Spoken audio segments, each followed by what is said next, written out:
শ্রীমদ্ ভাগবতের দ্বিতীয় স্কন্ধ এবং দ্বিতীয় স্কন্ধের পাঠ আপনাদের শোনাবো। গতকাল ঋষিদের প্রশ্ন সমাপ্ত হয়েছে এবং আজকে দ্বিতীয় পাঠে দিব্য ভাব এবং দিব্য সেবা শুরু হচ্ছে। রোমহর্ষণ পুত্র উগ্রসভা মানে সুদ গোস্বামী শৌনকাদি ব্রাহ্মণদের সেই সব প্রশ্নে সম্পূর্ণরূপে পরিতৃপ্ত হয়ে তাদের ধন্যবাদ জানালেন এবং তাদের প্রশ্নের উত্তর দিতে শুরু করলেন। সুদ গোস্বামী বললেন, আমি সেই মহর্ষিকে, অর্থাৎ সুখদেব গোস্বামীর কথা বলা হচ্ছে, আমার প্রণতি নিবেদন করছি, যিনি সমস্ত জীবের হৃদয়ে প্রবেশ করতে পারেন। তিনি যখন সন্ন্যাস অবলম্বন করার জন্য উপনয়ন অনুষ্ঠান হওয়ার আগেই গৃহত্যাগ করে চলে যাচ্ছিলেন, তখন তার পিতৃদেব ছিল ব্যাসদেব তার বিরহে কাতর হয়ে তাকে হে পুত্র বলে আহ্বান করেছিলেন। তখন তার ভাবনায় তন্ময় বৃক্ষরাজিও বিরহকাতর পিতার ব্যথায় ব্যথিত হয়ে প্রত্যুত্তর করেছিল।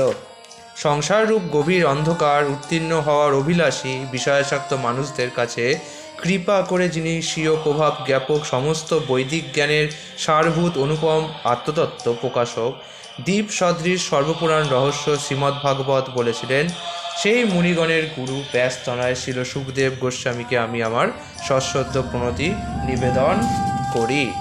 সংসার বিজয়ী গ্রন্থ শ্রীমদ্ভাগবত উচ্চারণ করার পূর্বে পরমেশ্বর ভগবান নারায়ণ সর্বশ্রেষ্ঠ মানুষ নরনারায়ণ ঋষি নামক ভগবত অবতারকে, বিদ্যাদেবী সরস্বতীকে এবং ব্যাসদেবকে আমি আমার সশ্রদ্ধ প্রণতি নিবেদন করি।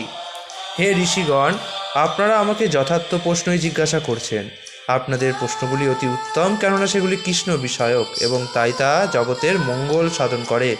এই ধরনের পরিপ্রশ্নের দ্বারাই কেবল আত্মা সম্পূর্ণরূপে প্রসন্ন হন।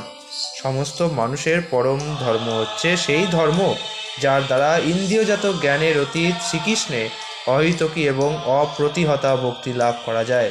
সেই ভক্তি বলে অনর্থ নিবৃত্তি হয়ে আত্মা যথার্থ প্রসন্নতা লাভ করে। ভক্তি সহকারে পরমেশ্বর ভগবান শ্রীকৃষ্ণের সেবা করা হলে অচিরেই শুদ্ধ জ্ঞানের উদয় হয় এবং জড়জাগতিক বিষয়ের প্রতি অনাসক্তি আসে।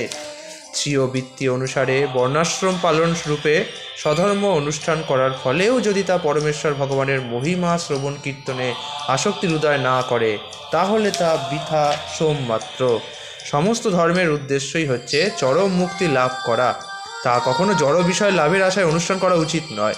অধিকন্তু তত্ত্বদ্রষ্টা মহর্ষিরা নির্দেশ দিয়ে গেছেন যে যারা পরম ধর্ম অনুষ্ঠানে যুক্ত হয়েছেন তারা যেন কখনোই ইন্দ্রিয় সুখভোগের উদ্দেশ্যে জড়জাগতিক লাভের প্রত্যাশী না হন।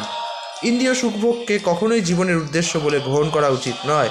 সুস্থ জীবন যাপন করা অথবা আত্মাকে নির্মল রাখার বাসনাই কেবল করা উচিত, কেননা মানব জীবনের উদ্দেশ্য হচ্ছে পরম তত্ত্ব সম্বন্ধে অনুসন্ধান করা। এছাড়া অন্য কোনো উদ্দেশ্য নিয়ে কর্ম করা উচিত নয়। যা অদ্বয় জ্ঞান অর্থাৎ এক এবং অদ্বিতীয় বাস্তব বস্তু, জ্ঞানীগণ তাকেই পরমার্থ বলেন। সেই তত্ত্ববস্তু ব্রহ্ম, পরমাত্মা ও ভগবান এই ত্রিবিধ সংজ্ঞায় সংগীত বা কথিত হন। অপ্রাকৃত বস্তুতে সুদৃঢ় ও নিশ্চয় বিশ্বাসযুক্ত মুনিগণ জ্ঞান এবং বৈরাগ্যযুক্ত হয়ে শাস্ত্র শ্রবণজনিত উপলব্ধি অনুসারে ভগবানের প্রতি প্রেমময়ী সেবার দ্বারা তাদের ক্ষুদ্র হৃদয়ে পরমাত্মারূপে সেই তত্ত্ববস্তুকে দর্শন করেন। হে দ্বিজশ্রেষ্ঠ,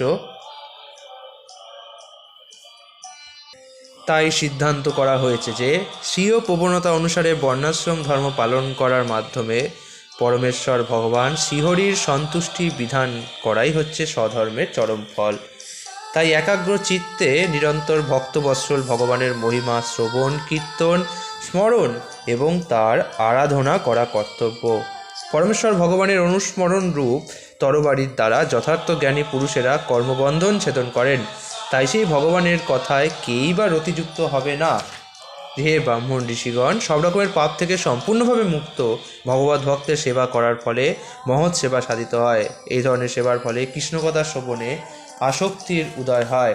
পরমেশ্বর ভগবান শ্রীকৃষ্ণ, যিনি পরমাত্মা রূপে সকলের হৃদয়েই বিরাজ করেন এবং যিনি হচ্ছেন সাধুবর্গের সুহৃদ, তিনি তার পবিত্র কথা শ্রবণ এবং কীর্তনে রতিযুক্ত ভক্তদের হৃদয়ের সমস্ত ভোগ বাসনা বিনাশ করেন। নিয়মিতভাবে শ্রীমদ্ ভাগবত শ্রবণ করলে এবং ভগবানের শুদ্ধ ভক্তের সেবা করলে হৃদয়ের সমস্ত কলুষ সম্পূর্ণরূপে বিনষ্ট হয় এবং তখন উত্তম শ্লোকের দ্বারা বন্দিত পরমেশ্বর ভগবান শ্রীকৃষ্ণের প্রতি প্রেমময়ী ভক্তি সুদৃঢ় রূপে প্রতিষ্ঠিত হয়। যখন হৃদয়ের নৈষ্ঠিকী ভক্তির উদয় হয় তখন রজ তমগুণের প্রভাবজাত কাম, ক্রোধ, লোভ ইত্যাদি রিপুসমূহ হৃদয় থেকে বিদরিত হয়ে যায়। তখন ভক্ত সত্ত্বগুণে অধিষ্ঠিত হয়ে সম্পূর্ণরূপে প্রসন্ন হয়।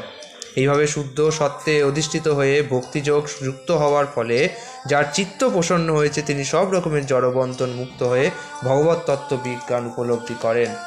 আত্মার আত্মা পরমাত্মা ভগবানকে দর্শন হলে হৃদয়গ্রন্থি ছিন্ন হয়, সমস্ত সংশয় দূর হয় এবং সমস্ত কর্মফল ক্ষয়প্রাপ্ত হয়। তাই সমস্ত পরমার্থবাদীরা চিরকাল গভীর আনন্দ সহকারে পরমেশ্বর ভগবান শ্রীকৃষ্ণের সেবা করে আসছেন, কেননা এই ধরনের প্রেমময়ী সেবা আত্মাকে অনুপ্রাণিত করে। পরমেশ্বর ভগবান সত্য, রজ এবং তম নামক জড়া প্রকৃতির 3টি গুণের সঙ্গে পরোক্ষভাবে যুক্ত। জড়জগতের সৃষ্টি, পালন এবং বিনাশের জন্য তিনি ব্রহ্মা, বিষ্ণু, শিব এই 3টি গুণজাত রূপ ধারণ করেন। এই 3টি রূপের মাধ্যমে সমস্ত মানুষই সত্যগুণজাত রূপ বিষ্ণুর থেকে আত্যন্তিক মঙ্গল লাভ করতে পারেন। কাঠ হচ্ছে মৃত্তিকার বিকার, কিন্তু ধোঁয়া কাঠ থেকে শ্রেয়, আর অগ্নি তার থেকেও শ্রেয়, কেননা অগ্নির দ্বারা বৈদিক যজ্ঞের মাধ্যমে উচ্চতর জ্ঞান লাভ করা যায়। তেমনি রজগুণ তমগুণ অপেক্ষা শ্রেয়, কিন্তু সত্যগুণ সর্বশ্রেষ্ঠ, কেননা সত্যগুণের দ্বারা আমরা পরম সত্যকে উপলব্ধি করতে পারি। পূর্বে সমস্ত মহর্ষিরা পরমেশ্বর ভগবানের সেবা করেছিলেন, কেননা তিনি হলেন জড়া প্রকৃতির 3টি গুণের অতীত।